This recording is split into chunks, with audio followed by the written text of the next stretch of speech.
Welcome, everyone. Thank you all for being here this afternoon as we develop our inquiry mindset, and each of us seeks to answer the question, how will you enter the classroom a different and more complete teacher than before as a result of our conversation today? I'm Sandy Benton, Field Consultant for the Wisconsin Green Schools Network. Our guest today is Trevor MacKenzie. Trevor is an award-winning English teacher and an instructional coach focusing on inquiry and technology from Victoria, British Columbia, Canada. Trevor is co-author of Inquiry Mindset, published in 2018, and author of Dive into Inquiry, published in 2016, both by Elevate Books EDU. You talk about making the shift and really understanding and reflecting on, where the students are, and the teachers also making that shift, and the language and the conversations in the PLCs. At some point, there's going to be some demonstration of learning, and you talk about how you showcase nights and the showcasing student learning can be something that really helps show students each other and the community and the parents what the students are learning through these approaches. What advice do you have for those of us who want to showcase student learning so that these presentations are more than just, hey, here's my great display board or this model that I've created, that is more than the product of learning, that it really, really highlights their process and their understanding, the learning that took place, up here and that they can demonstrate? Yeah, thanks, Sandy. That's a big question. We have to move away from a product-oriented assessment belief or framework. The product, it's important, but it can't just be the only thing that is our focus. And we need to move away from summative, and shift towards, well, what's the balance between our formative and our summative? As an English teacher, I used to take home maybe 30, 40 essays in a single year. It was just, it was killing me. It was breaking my back. And now I maybe have my students write maybe 4 essays in a year, but my formative is way up here. And so when my formative is so strong and I'm giving my students such clear and meaningful feedback, the summatives improve.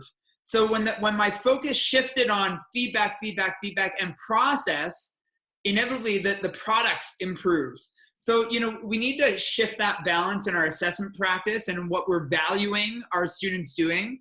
And then we need to provide a genuine space for students to talk about their learning. And so, I'm a big fan of galas, some kind of public display, as you had mentioned, of learning, where we can start talking about the process of learning. And sure, a product is a part of that process, but, answering questions like, what was challenging for you? And how did you, what strategies did you implement to overcome those challenges? And are there any ongoing challenges? Were you a growth mindset, learner beforehand? And if you weren't, are you more of a growth mindset individual now?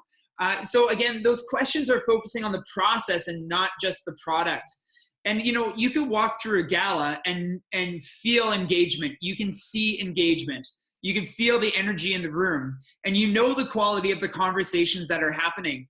In the galas that I facilitate at my school and at schools that I work with, we never put a time parameter on the speaking of the students. If you can imagine, students are at little stations throughout a space, and it's just a really free space, organic movement where people can come and listen or ask you specific questions about whatever your inquiry topic was.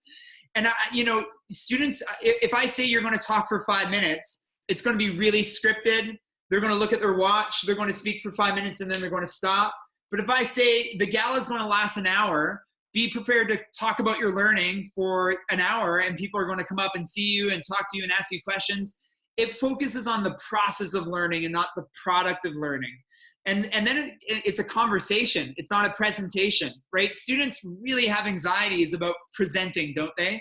But if you just flip your classroom so you're talking about learning, and you're talking a lot in class, I truly believe in the power of talk, and talk as an assessment tool, both in terms of listening and observing, but then to guide my next steps based on what I'm seeing and hearing in my class. So I really challenge teachers. You've seen me do this several times, right?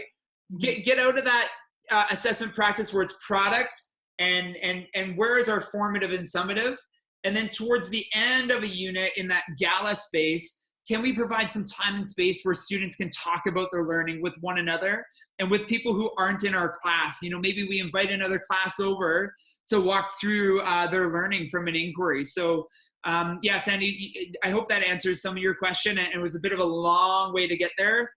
Did that help, Sandy? It did. What resonated with me is that conversation. Be prepared to have that conversation and how you got, to your destination, your end product. So yeah, and the power of talk, absolutely. I'm so glad that you reinforce that, just to talk with our students and have them talk with one another, and we listen. I think there's so much we can learn about how we can improve our instruction and our time with our students, but also how to better meet their needs when we are observing and noticing where they are in learning. My website, my social media platforms, those are really great ways to get in touch with me. And I'm very, very much open to that dialogue. It could be a direct tweet, it could be a DM or an email. And if you ever want me to retweet you, just simply tag me in a tweet. And I bring that up because in my global travels, there are 15,000 people who are part of that community of people who are following me on Twitter. And, if I don't have an idea that is going to support you and meet your needs, I'm sure someone in that group of 15,000 does, or at least has something that I don't. And so oftentimes I encourage teachers, tag me in a tweet, and that's our little, secret correspondence that you'd like me to retweet you. And before long, what you'll see is genuine interaction with people from around the world.